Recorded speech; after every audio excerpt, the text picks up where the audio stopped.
এবার আসেন, নবীজির সুন্নাত শুধু মুহাব্বত করা সুন্নাত না, নবীজির জন্য সুন্নাত যেমন মুহাব্বত করা তেমন সুন্নাত রক্ত দেয়া। এজন কয় না মুহাব্বত করা যেমন সুন্নাত, নবীজির মুহাব্বতে রক্ত দেওয়া কি কথা কয় না? নবীজির মুহাব্বতে রক্ত দেওয়া কি?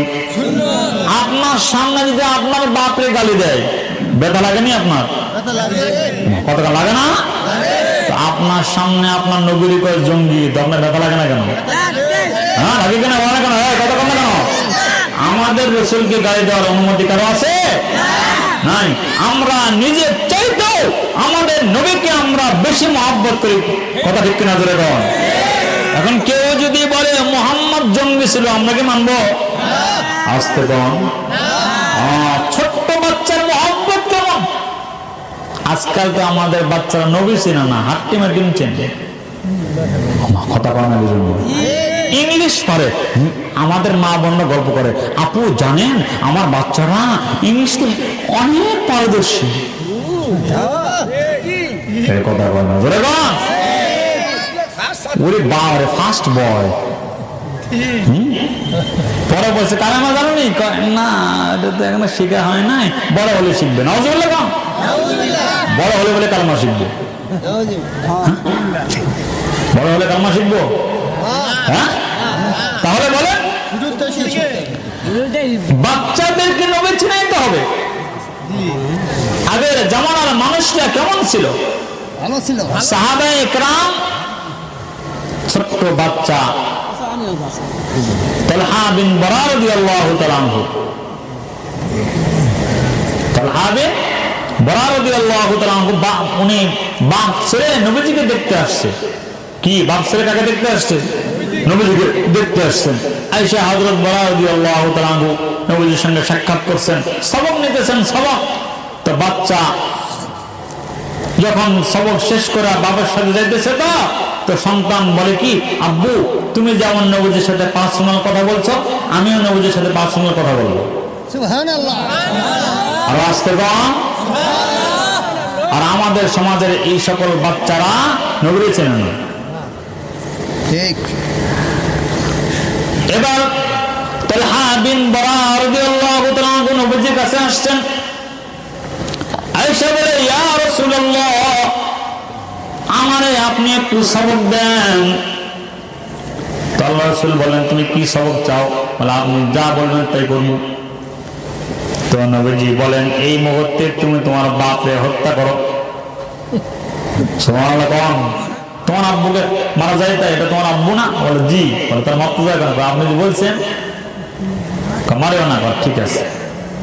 এই ছোট্ট বাচ্চাটা নবীজির আশিক ছিল, চলে গেছে, অসুস্থ হয়ে গেছেন। শুনতেছেন আপনারা? শুনেন ভালো করে, মহব্বত কারে বলে। অসুস্থ হয়ে গেছেন।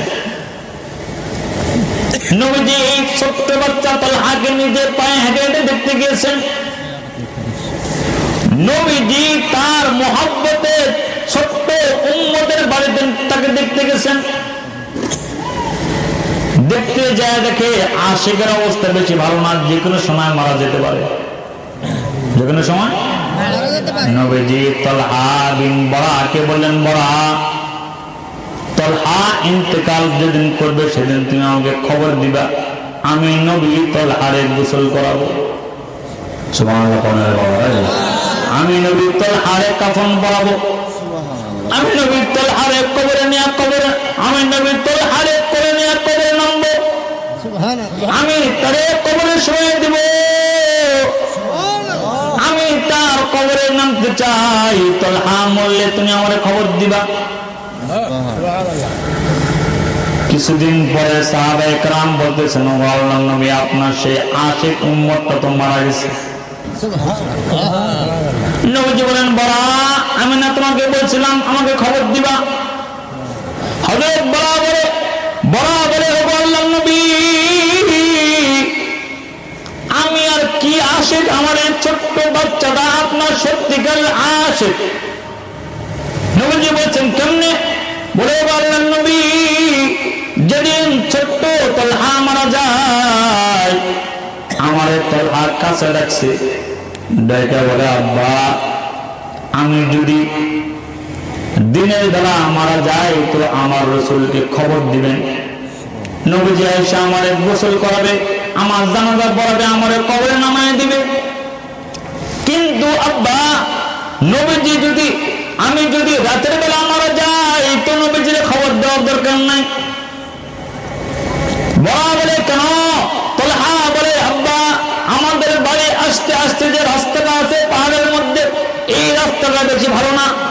এই অন্ধকার রাস্তার মধ্যে নবীজি আসতে আসতে যদি কাফেররা আল্লাহ রাসূলকে আক্রমণ করে, তাহলে আমি ছোট্ট তালহা কিয়ামতের ময়দানে আল্লাহর কাছে কি জবাব দিব আব্বা? এই জন্য আল্লাহ রাসূল যাতে আমার কারণে আক্রমণাত্মক না হয়, এই জন্য আপনি আল্লাহ রাসূলকে আমি রাত্রে মারা গেলে খবর দিবেন না, আর যদি দিনের বেলা মারা যায় তো আল্লাহ রাসূলকে আপনি খবর দিবেন। ছোট্ট বাচ্চার মনের জন্য নবীজির মহব্বত। এজন্য ভাইরা আমার, সংক্ষিপ্ত কথা বলি, লম্বা আওয়াজ করার কোনো সুযোগ নাই। সবকিছু আমরা জানি শুনি। যুবক ভাইরা তোমরা ওয়াদা করো, আজ থেকে ফজর পড়বা ইনশাআল্লাহ, বলো আসতে বলো। আল্লাহ রাসূল বলেছেন, ক্বালা রাসূলুল্লাহ সাল্লাল্লাহু আলাইহি ওয়াসাল্লাম, মান সাল্লা সালাতাল ফজর ফাহুয়া ফি যিম্মাতিল্লাহ।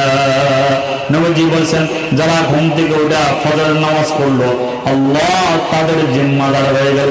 সুবহানাল্লাহ। আরো আসতে কম।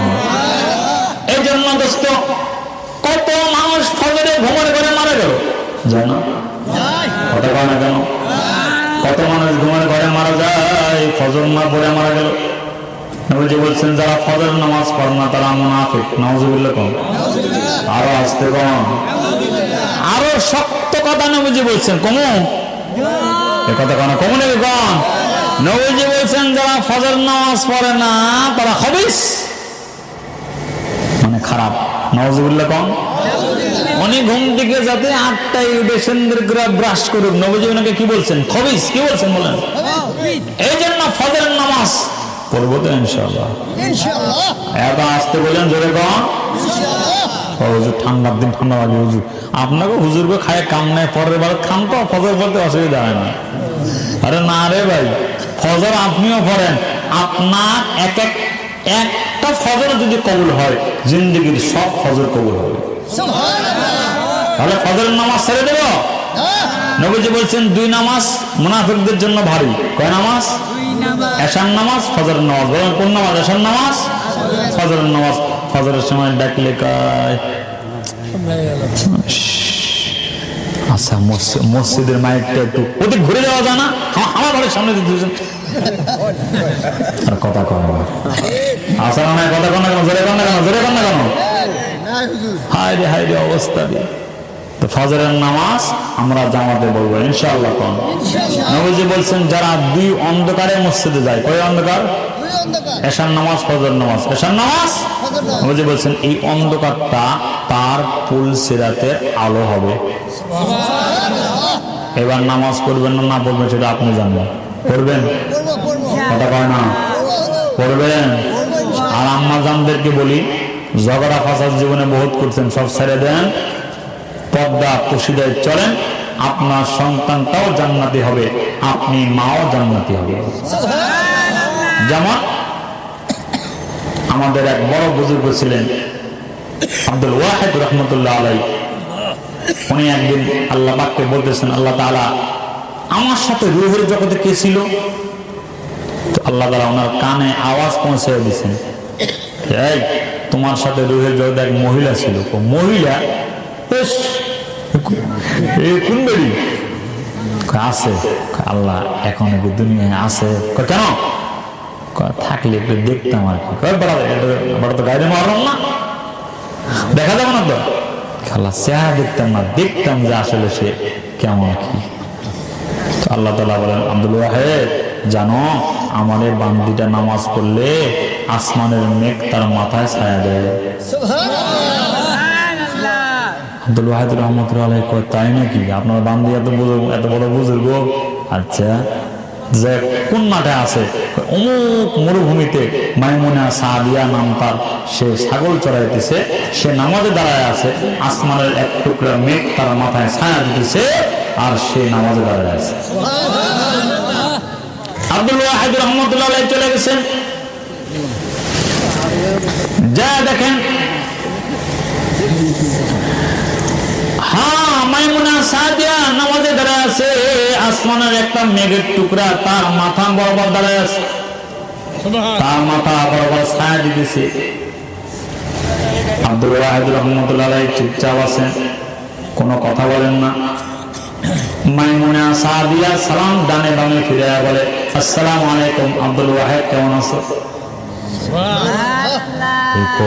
বেরিয়ে কয় কি, আমাদের যারা সালাম দিছি না, কথাও কি সালাম দিছে, কথা বলছে, বলো নাই তো, সালাম ফিরে বলে আসসালামু আলাইকুম আব্দুল ওয়াহিদ, কেমন আছো? উনি বলে, আমি আব্দুল ওয়াহিদ, তুমি কেমনে বুঝছো? আমি নামাজে ছিলাম, রব্বুল আলামিন আমার কানে পৌঁছায় দিয়েছেন, তাড়াতাড়ি নামাজ শেষ করো, আব্দুল ওয়াহিদ আসছে। আচ্ছা, 2 নম্বর কি জানো? কি রুহের জগতে এই তোমার মুখ আমার নাকের কাছে ছিল, এই জন্য আজকে যখন আসছো তোমার মুখের ঘ্রাণ আমার নাকে আসছে, বুঝছি এটা আব্দুল ওয়াহিদের ঘ্রাণ। এই জন্য মা বোনদেরকে বলবো ইনশাআল্লাহ জিন্দেগি পরিবর্তন করবেন তো ইনশাআল্লাহ। আর আব্বাজান যারা আছেন তাদের পরিবর্তন করার দরকার নাই, সকালে চার দোকানে বসবেন, যে ওই বন্ধু বসে থাকবেন, থাকবেন না, বসে বসে তসবিহ পড়বেন, সুবহানাল্লাহ বলেন, কি বলবেন বলেন, জোরে বলেন সুবহানাল্লাহ, জোরে বলেন 100 বার বলবেন সুবহানাল্লাহ। একবার সুবহানাল্লাহ বললে জান্নাতের মধ্যে একটা ফল গাছ তৈরি হয়, 100 বছর দৌড়ালেও এই গাছের ছায়া শেষ হবে। এই জন্য বাবারা লম্বা ওয়াজ করার সুযোগ নেই, সব আজই আপনারা জানেন। সবচেয়ে বড় কথা হলো আমলি জিন্দেগি গঠন করা। আমি কি শুনেছি আপনাদেরকে, নবী ছাড়া আমাদের কোনো উপায় আছে? আমাদের ময়দানে আমার নেতা নেত্রী বন্ধু বান্ধব মন্ত্রী ওসি মনে আসবো, এসপি জজ মনে থাকবো, হ্যাঁ? তো নবীজি, যে নবীর সুপারিশ ছাড়া আমাদের উপায় নাই, এই নবীর তরিকা অনুযায়ী জিন্দেগি যাপন করবো তো ইনশাআল্লাহ।